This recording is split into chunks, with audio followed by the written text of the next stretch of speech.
Good morning.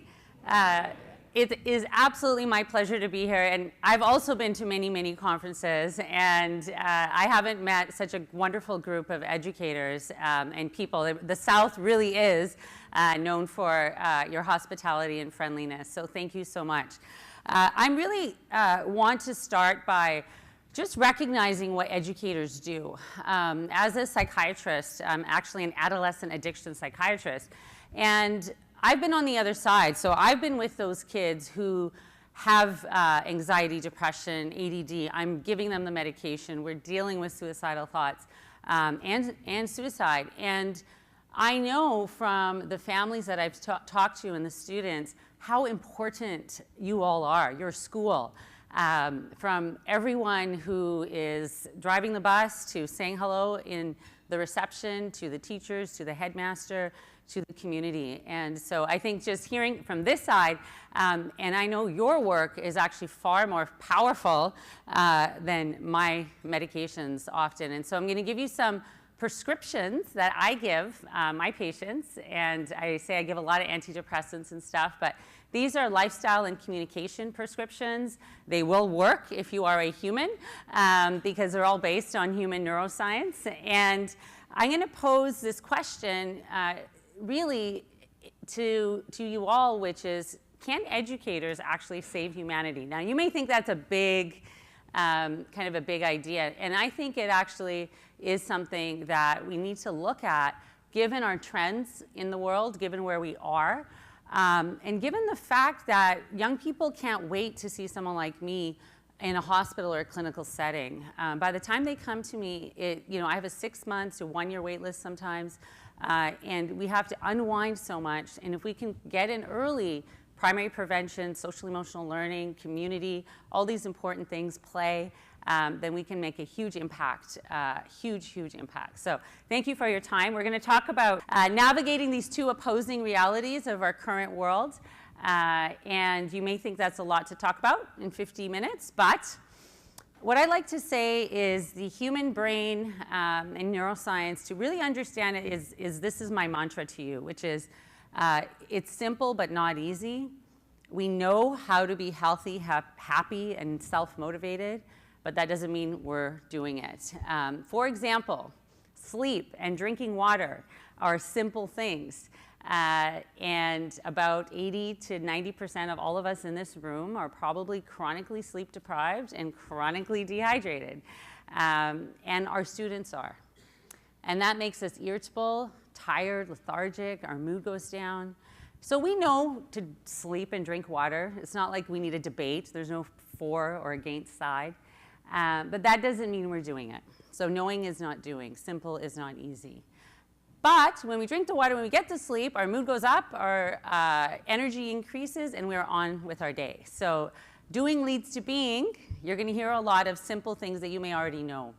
But I'm hoping we can move closer to the being today.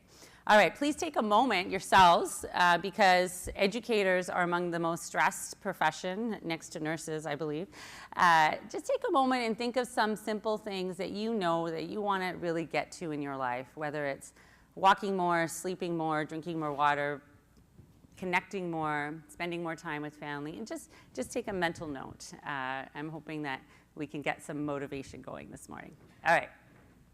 So I am a doctor, and I like to talk about the brain, but I want to just give some of the latest neuroscience. We actually now understand that we don't just have one brain, we have 3 brains. Did you guys know this? We have 3 brains.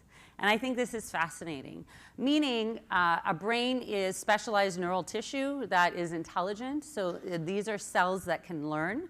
And the biggest component is in our head. We have over 100 million there with 1 trillion connections. But we also have specialized nerve cells in our heart that are intelligent. And we're not quite sure exactly all of their functions. The theory is, and the idea is, they're specialized for our social intelligence.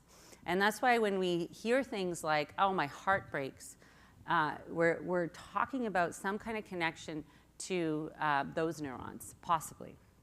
And when our head hurts, we're talking about these neurons. Studying exams hurt our head. Social relationships hurt our heart. And then our third area of specialized neurons that we know of right now is in our gut.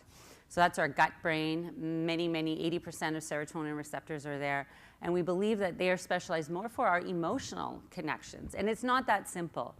But when we are scared, we feel it in our gut. Young children get tummy aches when they don't want to go to school.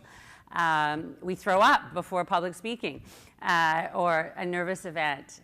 So emotional, social, cognitive. And I'm hoping to really give that message of educating and cultivating all these three brains.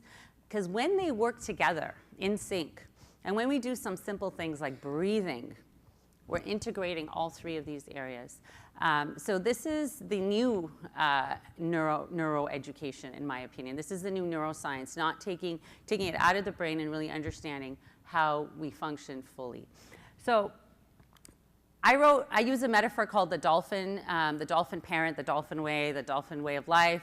And I did it because I felt humans have forgotten our three brains. We've forgotten who we are. We've forgotten to sleep and drink water and play and connect and do all these important things. So I use nature a lot. You're going to see a lot of metaphor in my books and in my talk. And really, it's a metaphor for being human. We humans have forgotten what it means to be human, that we're meant as mammals to live in a community, that we are exquisitely social beings, we are exquisitely emotional beings. And we've gotten a bit too far into our head, which actually is to our detriment. So my first prescription to everyone is to be a human. And you'll understand a bit more as we go along. People are quite curious, like, what is she doing, giving prescriptions to be a human? Meaning, honor your own biology, how we are hardwired.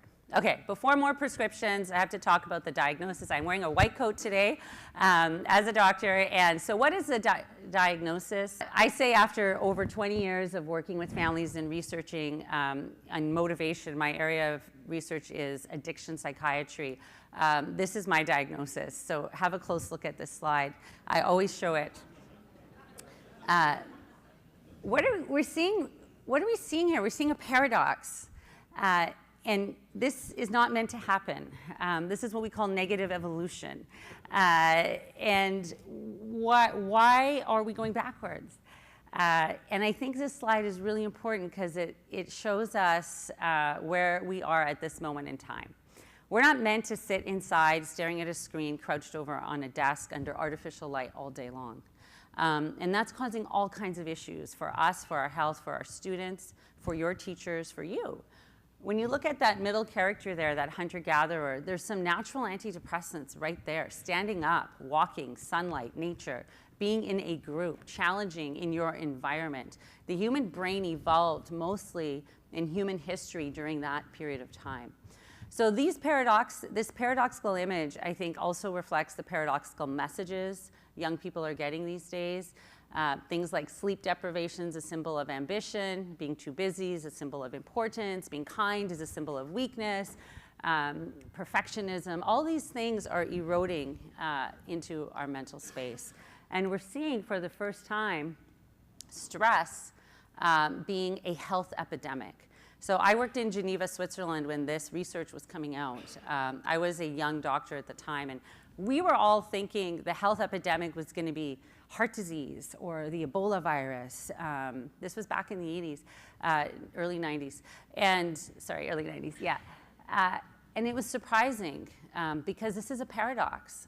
How can we be so advanced? How can we have so much conveniences in our society? We don't have to hunt and gather anymore. Why are we so stressed? So humans are the only species that can trigger the stress response based on our thoughts alone. We're the only one that we know of. Other animals, it's an immediate threat in the environment. There's a lion, there's a hurricane, there's a famine. We can think ourselves into stress. And that is a problem because it moves us from our higher area of interaction with our environment, our higher cognitive center, into what we call a freeze, fight, or flight response. How many of you have heard this response? Right, so a deer in headlights, a bird flying away, a tiger roaring. That's how we see it in nature. For humans, this manifests in our mind, in our neurons. Our freeze and the freeze of your students and your teachers and maybe you, I'm sure of it, and me, because we're all human, is anxiety. Okay, so we freeze in our mind, so we see anxiety, we see numbness. That's why teenagers cut, because they're cutting to release endorphins. They want to feel something when they're really anxious. We see avoidance, procrastination, indecisiveness. And the freeze for parents is what we call overprotection, right? Nothing wrong with protecting your kid. I have 3. I want to protect them, but we're frozen and we're overprotecting. Does that seem familiar in your populations? Yeah? Okay. So our fight is fight, irritability, anger, rage, opposition, all of that, passive opposition. Parents, some of our fight is over competing, right? We're fighting in a competition sense. And we see that all the time now. And our flight is any kind of mental escape. Okay, so we're distracting ourselves. Biggest flight right now is screen time, technology. We're too busy. How many stressed people get more busy? We see this all the time. Perfectionism is a flight. So we don't want to deal with what might be emotionally bothering us, so we focus on our external image, our house, our decorating, our car, how perfect our children are. Consumerism, it all builds into this. And parents, I say, are over-gathering. That's that over-scheduling thing. How much more can I gather for my kid? How many more activities? How many more AP courses? So all of this is the freeze, fight, or flight response, and it's eroding our biology. It's based on adrenaline, cortisol, and then now we know what we call pro-inflammatory cytokines. So you're going to hear some of this medical terminology, but I think it's important because we hear this word stress, and we're like, yeah, she's stressed, they're stressed, kids are stressed, parents are stressed, but it really is leading to a crisis in our bodies and in our minds, and integrating those 3 areas of neurons. It's leading to a mental health crisis, which you know of, an opioid crisis, which you're familiar with. And I think right now we cannot talk about young people without talking about technology. Internet addiction disorder became a medical diagnosis this summer in Europe. And I've seen the neural scans. It's a scary thing. It looks a lot like gambling addiction in the brain. And we know that screen time and internet use isn't just associated with addiction. We now have the science about anxiety, depression correlations both ways, meaning that young people with anxiety, depression are more likely to get online and do things online that might lead them to have more anxiety, depression. We know that body image dissatisfaction is rising significantly in young people, and what we call negative cognitive efficiency, their ability to just think when we're on the screen so much. This is the first time in educational history that the tool of education, technology, which we need, don't get me wrong, this is a really important tool of innovation, can actually cause harm. So it's an interesting time for educators. I foresee a time when in your schools you will be screening some kids for these issues before you're putting them on the iPads and computers. We're going to have to factor that in like never before, something we've never done before. So the reason why it's become a bigger issue now than ever before is when computers went from the desktop to the laptop to the mobile phone, we found that now the accessibility was everywhere and the amount of time. So we started to see, now that may not be a big deal to say, oh, teenagers have no rush to drive. It actually might be like, oh, thank God they're off the roads. But that's concerning because that means it's their drive to venture out, right? We need them to explore. And they're not hanging out with their friends, which is really concerning because we are social beings. So that's what happened when the iPhone, if you look at this, the iPhone came out in 2007, and both of those drops were immediately after the iPhone release. So 2007, the data started to go that way. And then in 2007, this is the rates of loneliness. If you look what happened here, these are boys and girls, teens, talking about how often they feel left out and how often they feel lonely. This is really serious because loneliness is toxic. It erodes our health. It erodes our mind. What's the most effective form of human torture around the world? Solitary confinement, right? And we're doing it to ourselves. We're sleep deprived and lonely. And they don't know they're lonely. And in fact, the human brain is supposed to process a certain amount of eye contact and faces a day. It's in the several thousand imagery we're supposed to and that tells our neurons that don't know the difference that everything's okay. There's no famine, there's no hurricane. But when we're not looking at each other and students are on their phones or laptops or not even looking at their teachers as much as they used to, those neurons are interpreting that as a threat. So we're starting to understand, and we understand that young brains are more at risk because they're clumsy, right? Just like toddlers are learning to grow their body, and teenagers' bodies are clumsy. Their brain isn't done myelination until 24-ish, and there's 3 things that young people are more motivated to do. Back when we were hunter-gatherers, we only lived till 20s, 30s, and the teenage brain was really important. We needed these individuals in those tribes to go out, take risks, try new things, that's novelty seeking, and make sure that they had a tribe. So we get dopamine. Teenagers get dopamine, which is a neurochemistry of reward when they take risks, when they try new things, and when they impress their peers or connect. And that's wonderful neuroscience, but it's turning into problems online because they're doing things like this. Have you guys heard of this Tide Pod Challenge? Okay, so this is young people eating detergent, laundry detergent, and posting it online. And I got a call from our national radio when this was happening. They're like, oh, Dr. Kang, I don't know how you're going to explain this to the public, but we want to know why perfectly smart young people would do such crazy, like really dumb stuff. And I said, I know exactly how to explain it. It's their brain. Risk-taking, it had to be detergent. Novelty-seeking, it had to be a new trend. And impress their peers, putting it online for likes and attention. But we can use those 3 areas we can use our neurochemistry to understand risk-taking, novelty-seeking, and peer admiration in things like the arts and sports and improv and drama. And there's plenty of healthy risk-taking and novelty that can happen within our academic and extracurricular world. And if we know that's where they want, then we can deliver it to them in healthy ways. Okay, so just on technology, girls are from Instagram, boys are from Xbox. Boys and girls consume media differently. And just to back up, I use that word consume. The analogy, the metaphor I give parents and students is we have to understand technology like a diet. Okay, it's not going anywhere. So let's just accept it's here. It's like food. We need to teach young people, like we teach them about healthy food. We need to teach them about healthy tech, right? Educational tech, building a website, doing an iMovie in drama class, whatever it is.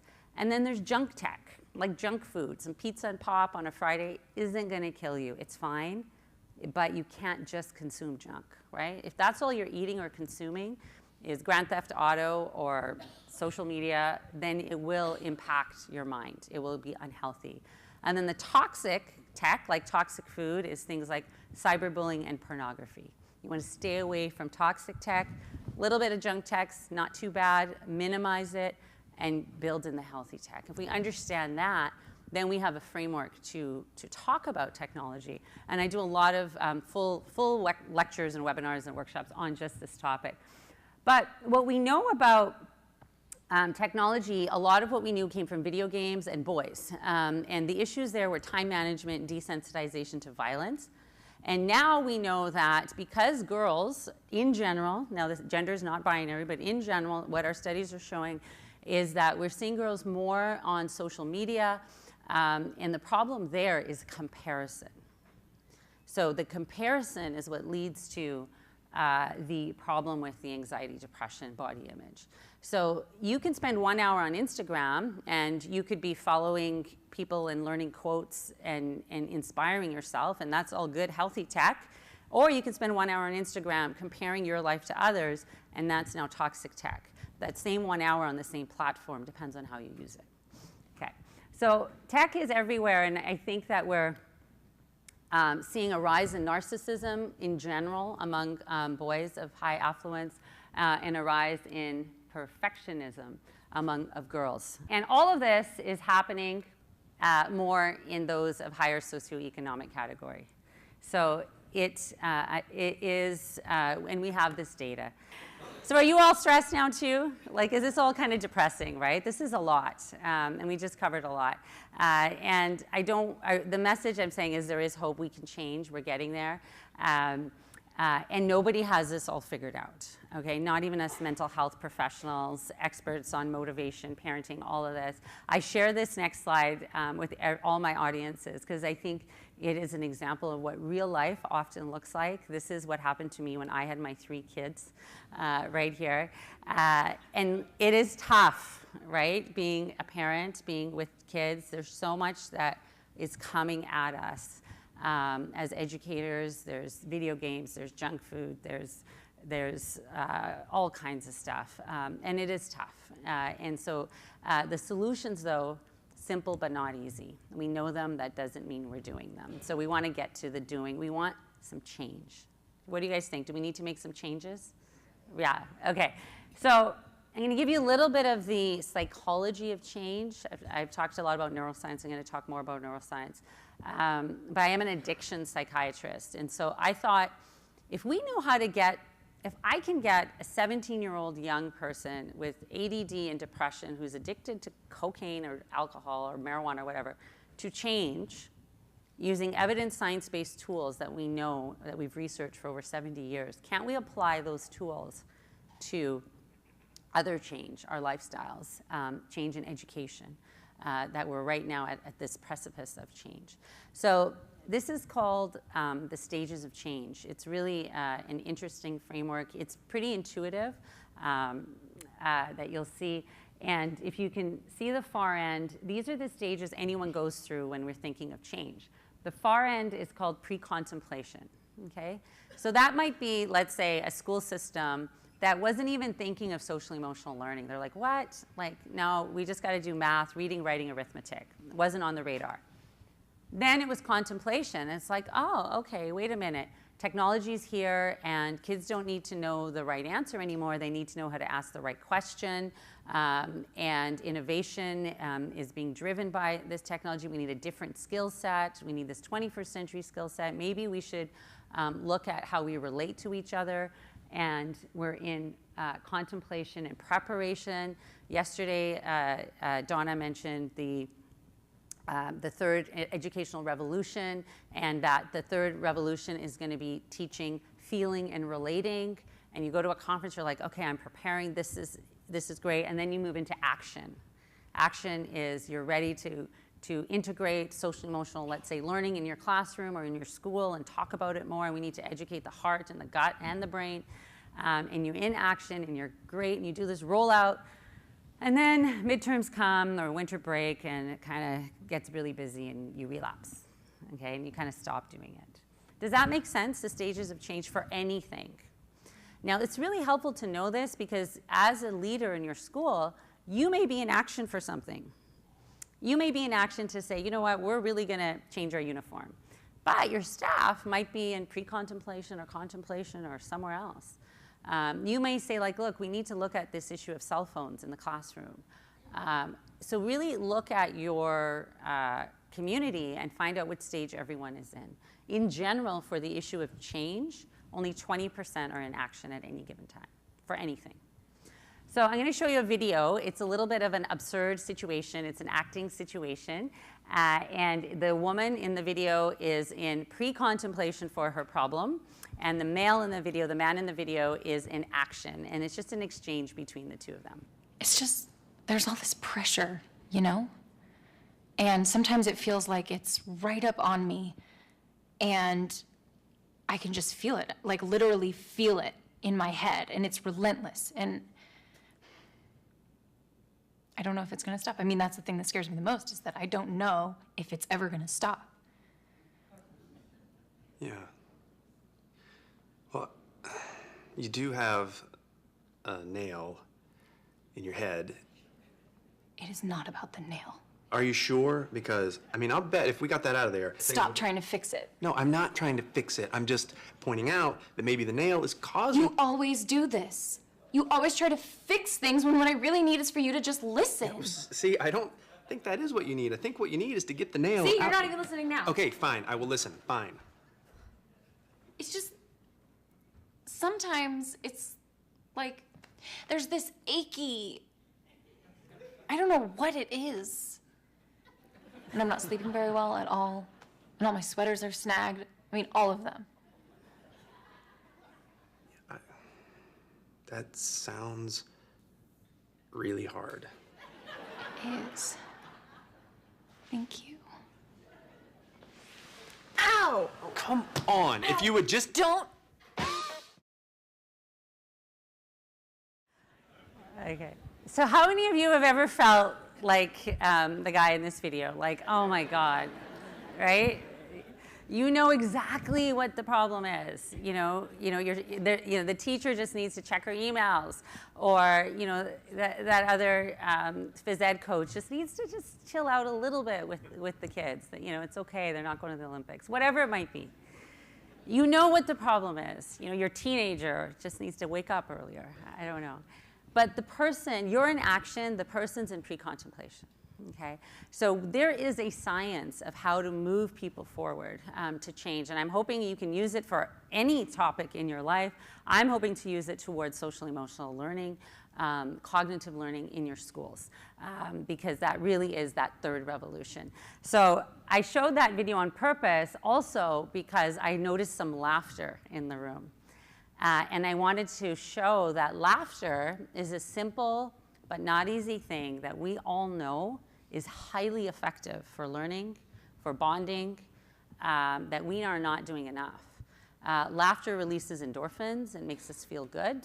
When we laugh as a group, we get oxytocin, which bonds us. We reduce our stress response, and we're in more of a receptive area to learn, right? Does that make sense? So think of stress, survival, no learning, open, receptive learning, and these are the tools that get us there. Okay, so before we get to, when we want to understand how to move somebody into action, we have to understand their why. Okay, so why are our students, why are our parents, why are we all so stressed in this 21st century world? And the answer is success, right? Nobody is doing all this to be a loser, right? We're all working hard. Everyone's working hard because we all want to be successful. But then that's what led to this other opposing reality. And in my research, when I was writing my book, The Dolphin Parent, I wanted to know that. Why was parenting gone so crazy with all these with all these metaphors of snowplow and helicopter and tiger and dragon? And it was getting kind of scary. We couldn't think of a scarier animal. So we started using mythical creatures to describe parents. And I said, well, what really leads to success? What do I really want to teach my kids? What do I really need? And the answer, when you look at the research, and remember, we are part of nature, is adaptability, okay? So wherever you look, neuroscience, psychology, biology, business world, survival of the fittest isn't the fastest or the strongest. Survival of the fittest is fit like a pair of shoes, the one that can adapt most to their ever-changing world. Right now, we see this everywhere in nature. Bacteria are beating us. They're single-cell organisms that are adapting faster than our most powerful antibiotics. Okay, that's the power of adaptability. And the longest study of human development ever, it's called the Grant Study of Success. Many of you have heard it. It started in 1938. It was all men, Harvard undergrads. They measured all kinds of things, their height, their IQ, their sense of humor, their family background, all kinds of measurements over 70 years. And at the end of that very long study, they said those that could turn lemons into lemonade, made it into that top quartile of life. And that top quartile was defined, success was defined in all aspects of that word. Success in family, in health, in wealth, in community, in passion, in purpose, and meaning. Lemons into lemonade, adaptability. This is a human potentially on Mars. So how are you doing for adaptability? How are your students doing? How are the parents? What's happening in your school community for this issue of adaptability? And we need it now more than ever because our future, our present actually, is the most fast-changing, ultra-competitive, fast-paced, changing world we've ever known. Okay, and you all know this. I'm not going to spend too much time on this slide. These are the 21st century skills. We call them the future-ready skills. These are the measurements that are showing up on report cards. I have 2 sons and a daughter. That in between the 2 years of my oldest and middle son, their report cards were changing towards this. My oldest son had grades, grade marks. And my 2 years later, in the same classroom, in the same school, his report card is talking about creativity, collaboration, communication, narrative report cards based on rubrics, and we're seeing this all over the world.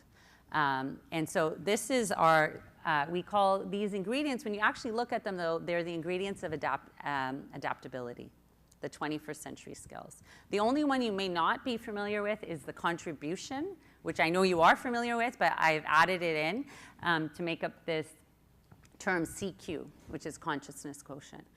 To me, all of these are what we call higher cortical functions. They all come from our top part of our brain, gut integration. They all give us dopamine and serotonin. These are powerful. When we're creating, when we're collaborating, when we're communicating, and most importantly, when we're contributing to something bigger than ourselves, we feel great. These are natural antidepressants. So it's a really good time to be an educator. It's really great. You're actually able to take young people and cultivate these skills that lead to a better health and happiness and motivation in them. So just a quick walk through history. 19th century education system. We know it as very left brain centric, very technical knowledge. And it was important. We didn't have technology. You had to either read something, memorize it, or have a mentor. And that's where our school system came from. But then the 20th century tech revolution came, and we started talking about EQ, social skills, and big picture thinking. And of course, now, though, we're in a whole new era of disruption, nonlinear thinking, cognitive flexibility, all kinds of innovation, and that's the integration of both hemispheres, heart and emotion. An intuitive system, a very innovative, adaptive system. We know that our assessments are moving towards CQ. I haven't fact-checked this, but somebody told me recently that this year the LSAT didn't have any knowledge questions. I don't know if anyone knows this. I know Deborah's a lawyer. I don't know if she's here. But all of the questions on the LSAT were thinking-based. Pattern recognition, nothing based just on knowledge alone. So our assessments are turning towards this. Our interviews are turning towards this. In my book, I talk about how interviews for executives now used to be like that very face-to-face interview. Now, the example I gave is for top executives for PricewaterhouseCoopers, they send them to a cooking class.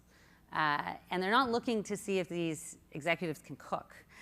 They're looking to see how they communicate, how they get along, how they adapt. Okay? And creativity is the #1 skill of the future, which I know all of you are, as I've been hearing what's happening in this conference, you're there. So how do we get to this? How do we actually get to adaptability and success? Are you guys with me? Yeah, you want to, okay. And you know this, remember, simple is not easy. Knowing is not doing. So you're like, yeah, I knew that, Dr. Kang. But let's talk about the doing a bit. Okay. Good news, really good news, is humans, we can adapt. And we adapt in our neurochemistry, in our neurons, in our brain. I keep pointing up here. We have this wonderful word. It's called neuroplasticity. And it means that we are highly adaptable.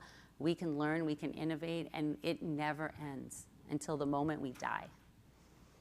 So that's the power of neuroplasticity. It means we can always learn. I say it's a fancy word for hope. And the way it works is just like these trails in a forest. When you go to a forest, how did those trails get there? Somebody walked on them, right? So our neural trails are the same. Somebody walks on them. meaning you're walking on a trail, you're doing that activity, you're building new pathways. So if you want more creativity, you have to try new and different things. If you want students who are better communicators, they have to try different modes of communicating. They have to write an essay, do public speaking, do a video, draw a picture, make an emoji. If you want contributors, we have to start contributing more. Okay, does that make sense, neuroplasticity? So I always like to do this little exercise where I get everyone to say the word together, because if you say this word in a meeting, in a staff meeting or a board meeting, you look really, really smart.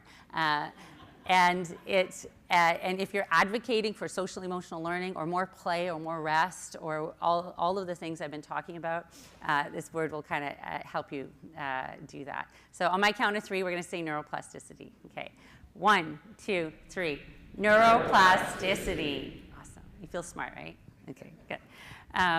So what is one thing educators need to really focus on if we want to save humanity, if we want to get our adaptability going, because we're not adapting very well. Remember all the problems? Well, the thing that leads to best learning, best adaptability, is our internal environment. Okay, our internal environment. Meaning our thoughts and our emotions modulate our internal environment, which I already have talked about.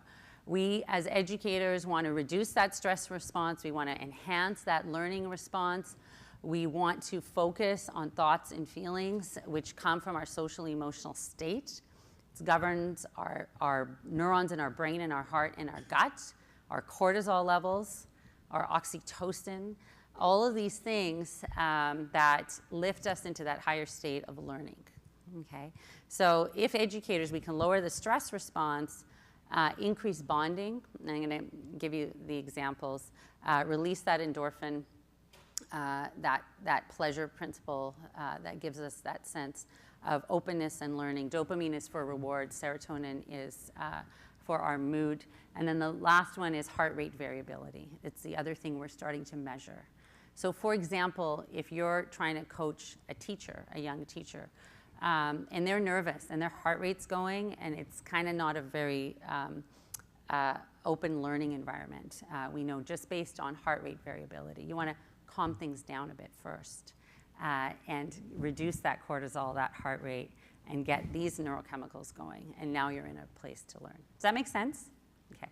So the way to do this is to look at our attitudes in our schools. This study just came out, Stanford study this year, where they were able to show that positive emotions alone were improving math scores. And it was a group of students, young students, who were looking at performance just on math, and they picked math because of the kind of left brain aspect of it. And they were able to show that just shifting attitudes and feelings about math was able to translate into better learning, better scores in math. So it's this is where we're at in educational research.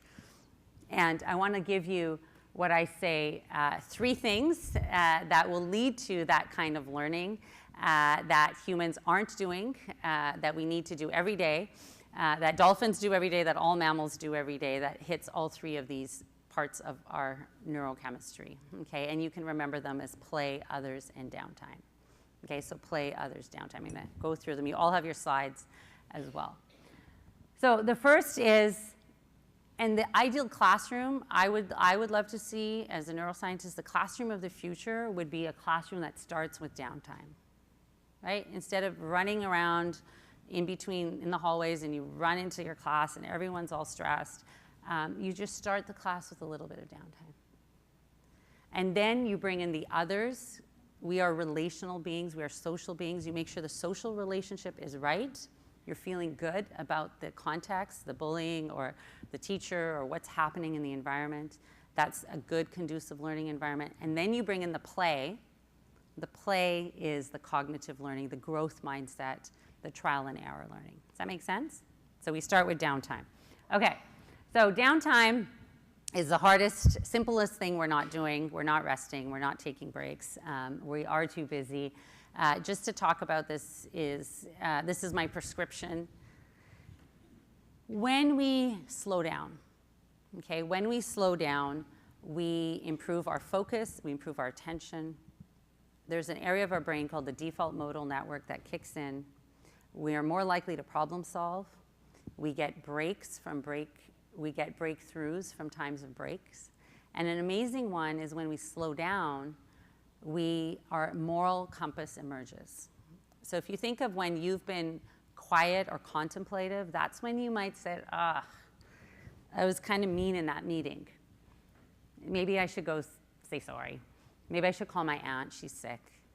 So when we're too busy, we are more likely to bully, and when we have downtime, we're more likely to be compassionate and kind. So this is the very important, simple, not easy thing we're not doing and teaching. Okay, so what it looks like in schools is talking about lifestyle, which I've talked a lot about. Nature is a portal for downtime, so getting teachers, students, everyone outside, bringing nature inside. Remember our brain, we're meant to be in nature. Transition time and start times. So California just changed start times to 8:30 for schools. That's actually, in my opinion, more conducive to learning, especially the teenage brain, which needs to sleep in because of melatonin release in the middle of the night. So think about your start time. Think about your transition time in between classrooms. Think about starting your staff meeting with a little bit of downtime. Okay? You just start your staff meeting with just letting everyone settle in. If you can, some breathing. And in adolescence, it's particularly important. Downtime, I know there's many faith-based schools here, and I think the chapel, going into the church, singing, contemplation, silence, there's a reason these have been conserved through cultures, these practices. So if that's part of your school, and I love talking about faith-based school because there's a lot of science behind the practices that are in these schools. Mindfulness, visualization is really an effective tool now that we have science behind. In athletics, it actually came from that. So sports teams that visualize free throws, we know those basketball players actually are able to make their free throws just as good than if they're practicing. So closing your eyes, imagining, visualizing, and a very, very powerful downtime tool is gratitude. How many schools do any kind of gratitude practice? That's great. Keep doing it. Keep doing it. Don't say we're too busy, because that's what's happening. Use your word neuroplasticity if anyone's saying that you can't add that, if you want to add that in. So gratitude actually changes our internal biology. It moves us from that freeze, fight, or flight into a feeling of endorphins. Okay, so starting our days, starting our classroom with these practices is going to change our learning. Others, the O in POD. So now that so we're going to do this in my workshop. We're going to start with some downtime. Then you have others. Like I said, relational social beings. When we have the right social bonds, the right connections, we have community, we have contribution. There's something called the helper's high. The helper's high is what we want to give people, meaning opportunities to contribute. And you get a hit of dopamine, you feel good. Anyone ever help someone and then feel terrible? No, never happens. So when you help someone, when you give a bit, we're hardwired. This is in our brains. Nature, Mother Nature, whoever you believe in, wants us to contribute. So we get a very strong hit of dopamine when we are in a strong community. Now, when we talk about connecting, though, I just want to give you the metaphor for the three types of connecting. It has to be kind of the right type of connecting to really be effective. So this is where I go back to nature. In general, there's three interpersonal styles. And so the animals will really help you out here. So there's the authoritarian tiger, tiger parent. Have you guys heard of that? Tiger parent. There's the tiger principal, tiger teacher, tiger friend, tiger whatever. Well-meaning but overbearing. Okay, and we know learning doesn't happen in that environment. You don't try new things. You definitely don't innovate and get those CQ skills. The opposite of that would be the permissive jellyfish. Okay, it could be a parent, principal, teacher, friend. Two, lacking structure, lacking rules. Jellyfish, personality, gets bowled over, maybe becomes the follower. And in those environments, learning doesn't happen. What we want is that collaborative interpersonal style. I call it the dolphin. That's the metaphor. Think of the animal, it's firm but flexible, okay? So you're firm in your values, but flexible in the diversity in front of you. So if you have a teacher, let's say, a jellyfish teacher's classroom is chaotic. Tiger teacher's classroom is too rigid, too strict. The balance would be that dolphin teacher that there's structure, there's rules, there's expectations, but it's more collaborative, shoulder to shoulder, moving forward together. Students are participating, they're working, they're contributing, that new collaborative classroom, let's say. Okay, does that make sense? Simple, not easy. We know this, right? We know this is the best interpersonal style. And this isn't a label.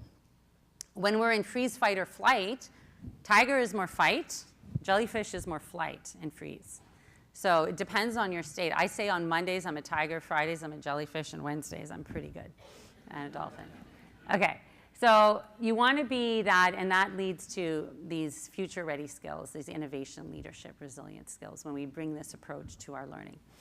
So some quick prescriptions, some quick ways of being a dolphin. Again, you know these, so I'm just going to show them quickly just as a reminder. So what are aspects of this style based on the research? This comes from the world of addiction. What motivates people? How do you become a dolphin? How did I learn to be a dolphin psychiatrist when I'm trying to motivate the teenagers I work with? Listening. So if I were to ask my patient, alcohol, drinking that much isn't good for you when you binge drink on a weekend because look what happened. You missed football practice, you got in trouble, you felt sick, your parents got mad. Now, that's me connecting my neurons why alcohol wasn't good for that young guy. Now, if I asked him, what happened that weekend you drank too much? And he tells me the story, now he's connecting those neurons together. So simple, not easy. We want to ask curious, open-ended questions. And that allows somebody to come and walk on those trails. Doing it is their own neuroplasticity. So the example is, tell me why you drank. Tell me what happened that weekend. And now he's walking on the trails of what happened. And you want to kind of guide them. You don't want to be a jellyfish and let them walk on the trail of, yeah, it was the best weekend of my life. And it was so cool. No, you want to guide them onto that trail of what your firmness is a healthy lifestyle. Okay? So it's an interpersonal style. We use statements and behaviors that foster internal. The more you tell a young person or anyone, and the more you tell one of your teachers, it's up to you in the end. These are our guidelines. These are how we do things. But ultimately, I can't force you. I can't make you. The more people actually do what you're asking. When you combine that with commitment and support, such as, but I do hope you'll look at the portal and look at the resources or call me if you need help or get the resources you need. Now we have people moving towards action, okay? This is all familiar, right? Knowing. The biggest thing I say, I went all the way to Harvard to learn and spent 3 years researching, was simply asking permission before giving advice is so effective. Bringing that person shoulder to shoulder, moving forward together. So if I go into a school, I say, would it be okay if I give you some ideas how you can improve the social emotional curriculum and environment of this school? They're going to say yes. And then now I can come in and do my work. Whereas if I say, looks like this is how you improve the social emotional curriculum of your environment, you're going to get defensiveness, right? You're going to get that. Okay. So the way you leaders in your schools can do this is take the time to bond in your communities. You're already doing that. Humor, fun, storytelling. There's a really neat neurochemistry of storytelling, anticipating the story, finding commonality, sharing vulnerability, right? Like that picture of me with my kids all. Share your own struggles as teachers and administrators, and that will enhance that sense of bonding and community. Tell young people this tiger, dolphin, jellyfish style, or whatever animals you want, or however you want, is that there's 3 ways we are together. It's a really great metaphor. You want to, again, remember building identity, confidence, healthy assertiveness, conflict resolution. These are social emotional skills, right? If we can combine the dolphin prescriptions that I just gave. We talk about healthy assertiveness. If we can teach that, just don't be a jellyfish, don't be a tiger, just kind of dolphin your way through the playground, you'll be okay, is really effective. And positive role models. Like I talked about a technology diet, we can also have a social diet, right? Make sure the ideas and conversations you're consuming are healthy. A little bit of junk, it's okay. Stay away from toxic gossip. Okay, the last prescription is play. So now this is what you're already experts at. This is the cognitive. So we've settled the neurons in the gut. We've got the neurons in the heart going. You're super ready to learn. And now you play. And you all know this. This is a growth mindset, learning through trial and error.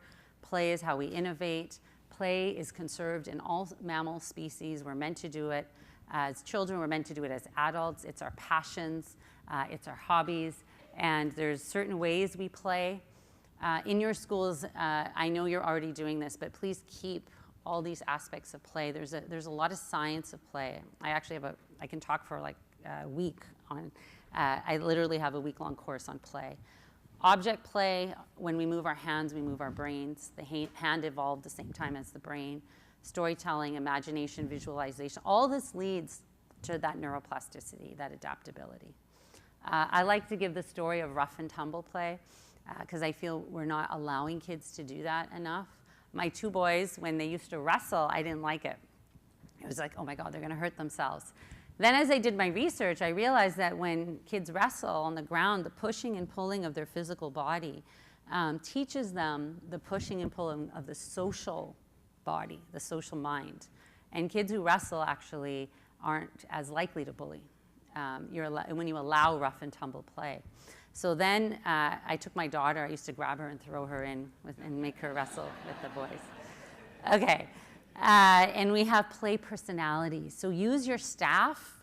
If use your staff, find their play personality.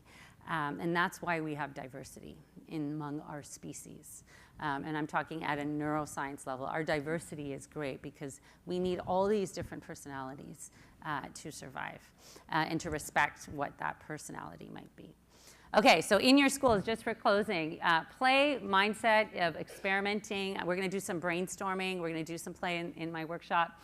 Anti-groupthink, encourage your teachers to poke holes in what you're saying, in status quo, in rules, in mandates, because we're moving, innovating so fast. Multisensorial experiences you want to keep. And of course, remember that young teenage brain, healthy risk-taking, that positive diet. So in summary, I hope you were able to walk with me through this journey where we started with looking at the challenges and opportunities of this moment in time, this 21st century, this time when we're navigating all this stress, cortisol versus opportunity, endorphin, that's how I see it, cortisol versus endorphin. And you want to cultivate those CQ skills to get to adaptability. And to remember that your thoughts, we're the only species, the thoughts alone will determine the state of your internal biology. Your thoughts alone will determine how well your students are learning. And that's where we're finding the biggest barriers to education now are not external, they're internal, right? The confidence, the mindset, the rigidity, the perfectionism, the anxiety. Remember, neuroplasticity is your tool. And play others' downtime is how to get there, okay? So I want to thank you for your attention. I'm hoping that you can see play others' downtime is actually social, emotional, cognitive learning, and to take us into that higher brain where we can all function. These are my prescriptions to all of you, because I know that you're hardworking people. Please pass these on to your friends and family to bring more of it into your own lives. You have to take care of yourselves, of course, because I was telling Byron that I'm so thankful for being here because I see this as such an opportunity. Each of you are going to go back to your schools and influence your staff and your teachers who influence parents and more kids. And that's how you educators, in my opinion, will save humanity. So thank you very much for your attention.